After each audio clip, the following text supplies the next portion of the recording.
welcome back to another video about a children's trading card game, Game Ruler today. Apologies for the late video. I have been exceedingly busy today, which really sucks because it was a very exciting day as we got not only the night update, we also got 2 superior rares and a 4-star for Wonderverse. So we got that to discuss.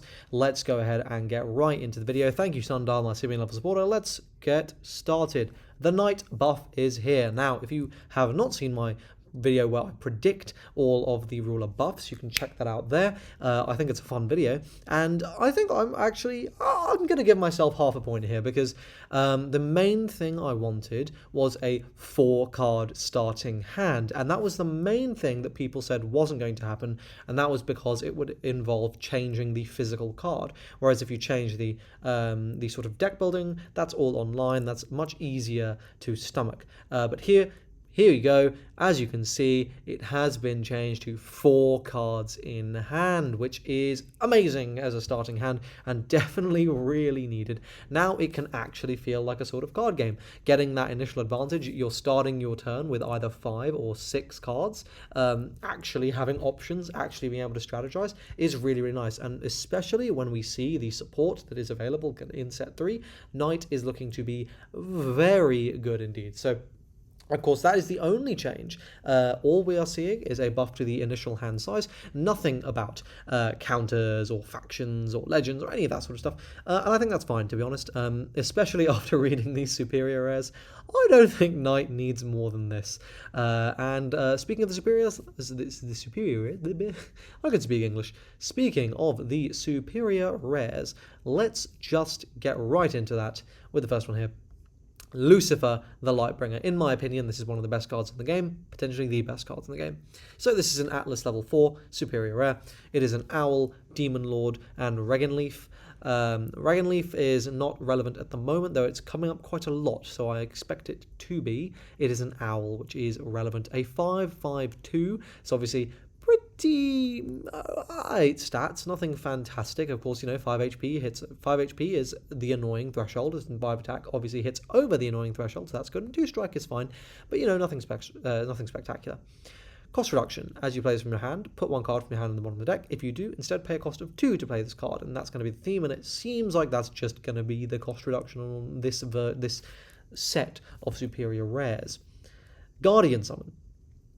Now, the English localization that I've seen of this from other translators is Instant Summon, which makes a lot more sense because Instant or Guardian Summon allows you to play the card, to summon the card during the opponent's turn at instant timing, which is very, very strong. We'll come back to that. It has Enhance, Owl, or Regenleaf, and Charge Shield. So even if we stop reading here, this is a thing you can pay for 2 that can come in during the opponent's turn at any point into any zone, and it can gain a charge. So, hypothetical scenario here, your opponent swings into a unit you have on your side, and you go, okay, I'm going to summon Lucifer, and I'm going to enhance the unit you just attacked. So the attack fizzles, and I get a charge shield unit in the center. Already, that sounds not bad. That sounds pretty decent. I would probably play this card. Here's where things get crazy, though. When this enters play, deal 5 to all units. That includes itself. So, of course, it's either a board nuke if you don't enhance it, which is, this is hitting pretty much everything of relevance when you combine it with the fact that you can summon it at any point on the opponent's turn, right? So you play this during your turn, fine, cool, sure. You play this during the opponent's turn, you're going to, this hits during Armageddon. This hits over a full Genesis Summon ready board. This hits over, everything. And it cannot be reduced, which is key. Because a lot of the stuff in the format that actually deals with stuff like this reduces damage to 0. It doesn't increase HP. So now we're incentivized to run the increasing stats cards, which is good because those weren't seeing play before. So we're seeing a sort of shift in the dynamic here. This dealing 5 to everything, as I say, very, very important. This really does hit pretty much anything. You can nuke anything from something as mundane as a Abyss Summoner, outside of course, the new Zora, whatever his name is, to a Genesis Summon board, ready to go, to a Double Darumagedon board, all completely dealable with by a Lucifer.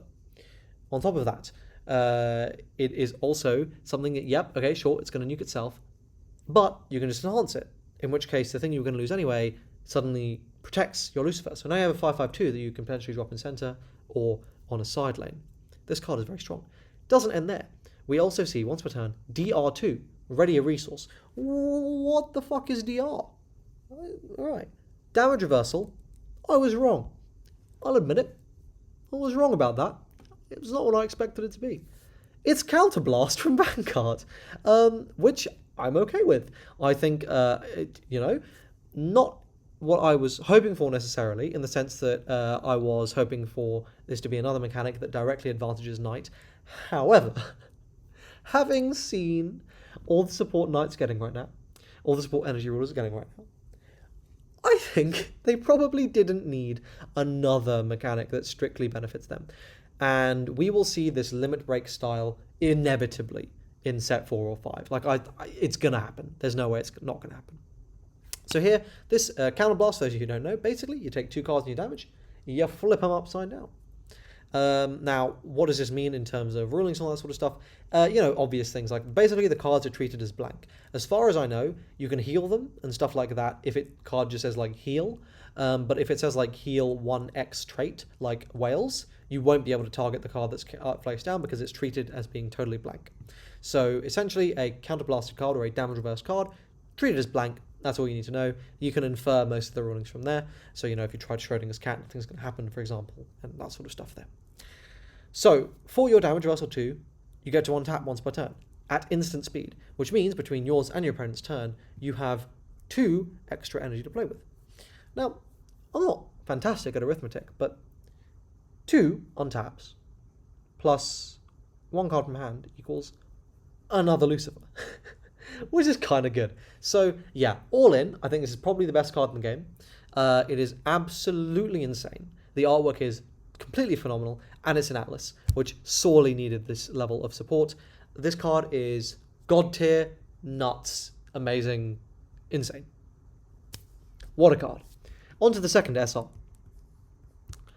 Here we have Vavelzion, the War Veteran. Now, this was actually meant to be a legend in set 2, but it was pushed to this set. This artwork was meant to be a legend in set 2.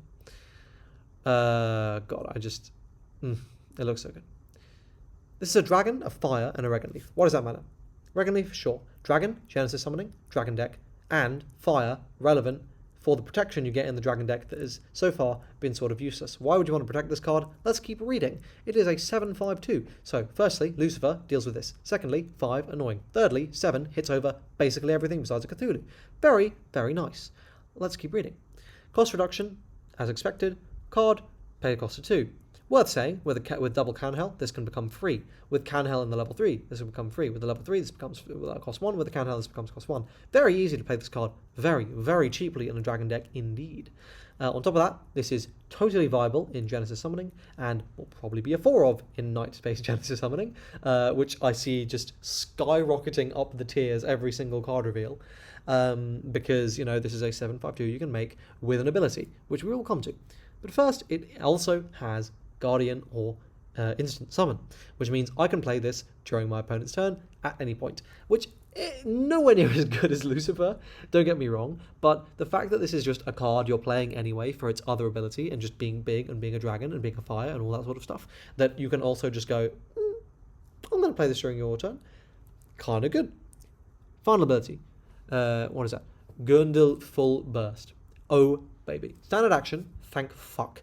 God knows this would be ridiculous if it was not, but it's standard action. DR3. Send a card to the graveyard that your opponent has in play. Excuse me? Are you joking, fam? What? This card's mad. Not as good as Lucifer, but that's a very high bar. And it's worth saying, at the moment, I don't give a shit how much a DR costs. I don't care. I ain't spending that cost on anything. When we move into the rest of the set 3 reveals and probably into set 4, and we start seeing more and more cards with like DR1, DR2, and we actively need to start managing those costs, abilities like this are probably going to get worse.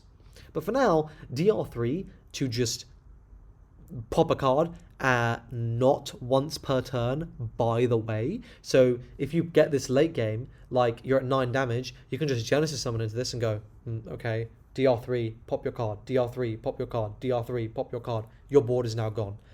That's kind of good.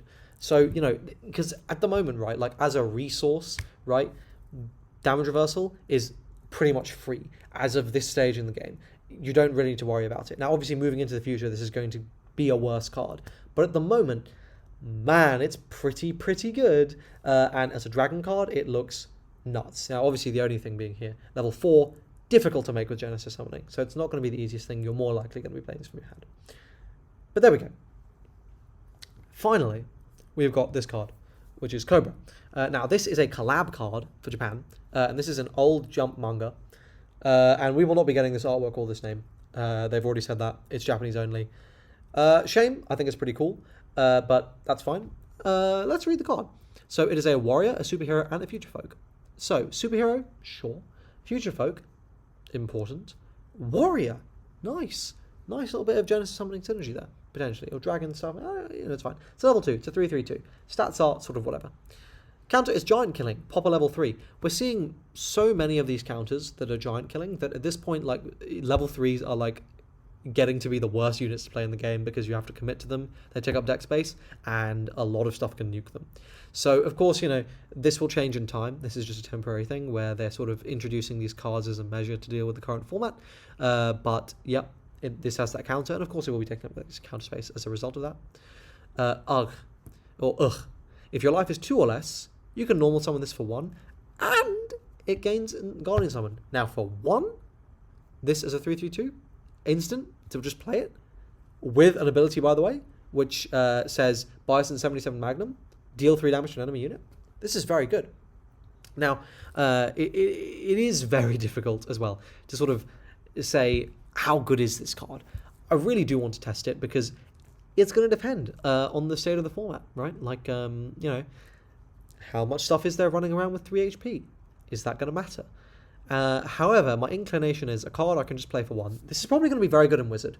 A 10 life deck that always has 1 energy is probably going to like this card quite a lot, especially if Wizard gets some sort of counter buff, which I really do think it needs, which would make this very viable, because at the moment, all I'm sort of seeing for Wizard now is a 4-card hand.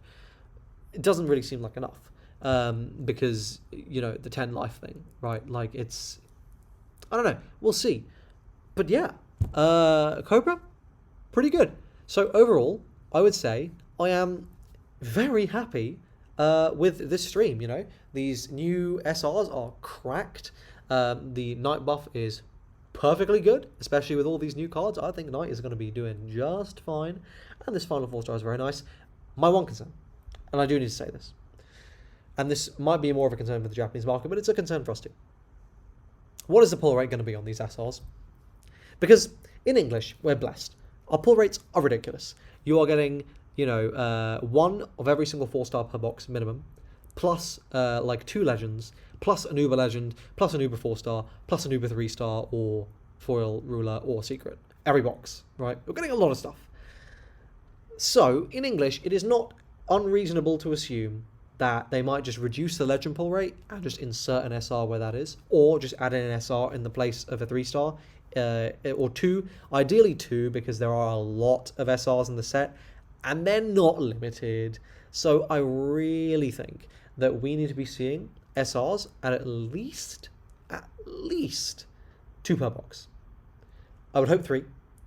But what you would really ideally want is, in a case, to get, because at the moment, 4 boxes sort of gets you a playset of everything, right? Which means that you want to be getting 1 of every single SR per box. That would be very ideal. Will that happen? Who knows? I hope it does, because SRs, as great as they are, and as cool as they look, I don't want the situation where we're just needing these needlessly expensive cards that are introduced.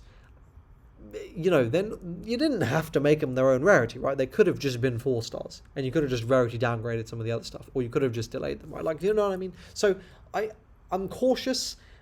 Nothing about the English release so far has made me suspect that we will get screwed over on these. However, it's worth being cautious and saying, okay, this is a real moment where if they screw over the player base, it's not going to go well. They need to do well here. They need to do right by the players, and I hope they do. Anyway, there we go. That's it. That's enough of this video. Hope you guys enjoyed it. Subscribe to the channel, as I'll be doing weekly videos like this going over these stream reveals. If you liked the video, please do like. Let me know your thoughts on all these cards in the comment section down below. What do you think of the Night Buff? I'm interested in hearing your thoughts. Join my Discord server in the link in the description if you are interested in discussing this stuff in more depth than is possible in the YouTube comment section. And I'll see you guys in the next one. Cheers.